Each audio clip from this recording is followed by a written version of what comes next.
নমস্কাৰ সকলোকে মোৰ নতুন এটা ভিডিঅ'লৈ স্বাগতম জনাইছোঁ।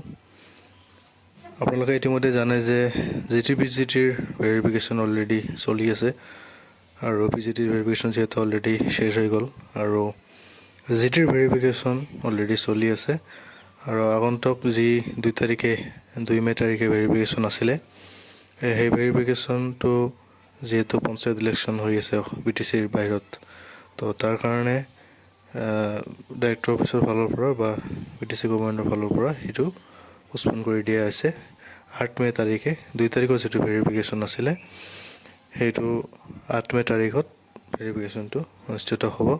আপোনালোকে ছেম এড্ৰেছ বড়োবা কালচাৰেল কমপ্লেক্সত আপোনালোকে আহি যাব ভেৰিফিকেশ্যন।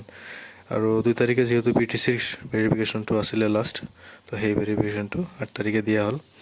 আৰু এতিয়া মেইন কথাটো আহোঁ যে BTCত যিহেতু graduate teacher post graduate teacher ৰিকুৱাৰমেণ্টৰ চলি থকা সময়ৰ মাজতে একাংশ কেণ্ডিডেটে যিহেতু ৰিজাৰ্ভেশ্যন লৈ বা ৰিজাৰ্ভেশ্যন ছিষ্টেমটো যিহেতু BTCত এটা বেলেগ ছিষ্টেম আছিলে যে মিডিয়াম ৱাইজ সেইটো এটা হিচাপত ৰিকুৱাৰমেণ্টখিনি হৈ আছিলে, যিটো যে আমি দেখিবলৈ পাইছোঁ যে LPMত ঠিক তেনেধৰণৰ ৰিকুৱাৰমেণ্টখিনি হৈছিলে। কিন্তু GT-PGTত কিছুমান প্ৰাৰ্থীয়ে ৰিজাৰ্ভেশ্যন ছিষ্টেমটো যিটো অসমত যিটো ৰিজাৰ্ভেশ্যন ছিষ্টেম কাষ্ট ৱাইজ যিটো আছিলে সেইটো বিচাৰিছে আৰু সেই ভিত্তিতে তেখেতসকলে হাইকোৰ্টৰ দ্বাৰস্থ হৈছিলে আৰু কেইটামান হিয়াৰিং অলৰেডি হৈ গ'ল।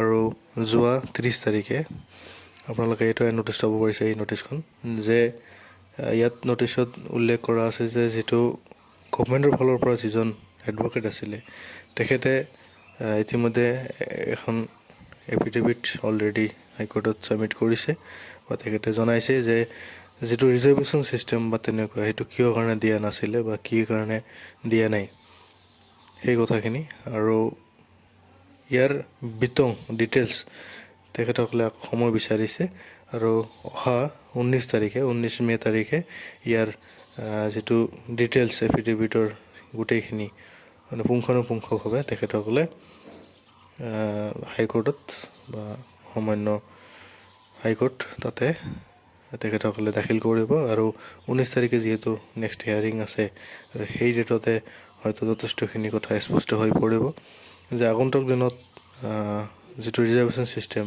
সেই ৰিজাৰ্ভেশ্যন ছিষ্টেমটো হ'ব নে নহ'ব, নে কি পৰ্যায়ত কি ছিষ্টেমত সেই ৰিকুৱাৰমেণ্টখিনি হ'ব, সেইখিনি কথা লক্ষণীয় হ'ব। আপোনালোকে চাই থাকিব মোৰ চেনেলটো।